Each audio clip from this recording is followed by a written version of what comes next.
Allah Resulü sallallahu aleyhi və səlləm bizə baxın nələri öyrədir qardaşlar. Və vallahi bu günlərin bu şeyi öz aramızda tətbiq eləsək, heç bir ayrılıq, təfriqəçilik, nifrət, buğuz olmaz aramızda. Və bir-birini Allah üçün sevən qardaşlardan olarıq. Peyğəmbərimiz sallallahu aleyhi və səlləm qızıl kəlamlar deyir.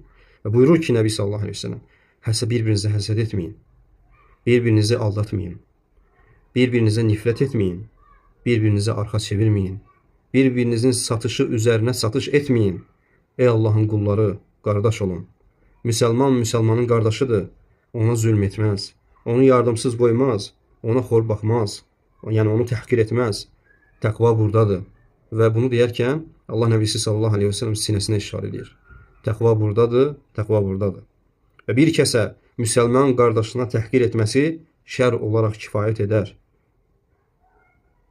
Bir-birinizə sizin qanınız, malınız və irziniz haramdır.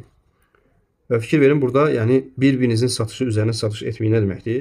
Məsələn, bir ticarətdir, eşitmirsən ki, bir müsəlman digərindən bir mal alır və o mal sənin də xoşuna gəlir. Gedirsən, soruşursan, deyirsən ki, bu, yəni səndən neçəyə alıb bunu? Sən o malı istəyirsən də, sevirsən. Deyir ki, 10 manata məsələn. Deyir ki, mən sənə 20 manat verirəm, mənə sat. Və Allah Resulü sallallahu aleyhi ve sellem bunu qadağan edib qardaşlar. Biriniz digərinizin satışı üzərinə satış etməsin.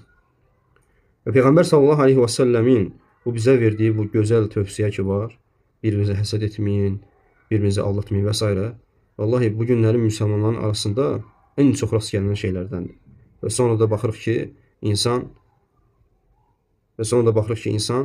yəni bəzi insanlar arasında nə baş verir? Qardaşlıq neməti aradan qalxır qardaşlar. Və qardaşlıq nemətinin aradan qalxması Allah və Rasulundan uzaqlaşdığına görədir insanın. Allah və Rasulundan uzaqlaşdığına görədir. Və bütün bu naqisliklərin, bütün bu baş verən fəsadların qardaşlar, yadınızda saxlayın ki, yeganə səbəbi bizim Allah və Rasuluna qayıtmamamıza görədir. Və nəticədə bütün bu müşkilatlar biz Allah və Rasuluna qayıtsaq, bunlar həll olub gedəcək. Baxın, Allah Rasulü sallallahu aleyhi və səlləm buyurur bizə, qardaş olun, bir-birinizi güdməyin, bir-birinizə həsəd etməyin, bir-birinizin üstünə satış etməyin, qardaş olun, bir-birinizə malınız, canınız, irziniz haramdır.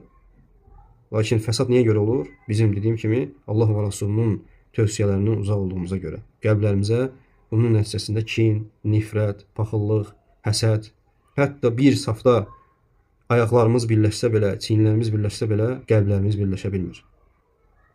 Qəlblərimiz birləşə bilmir. Təəssüflər olsun ki.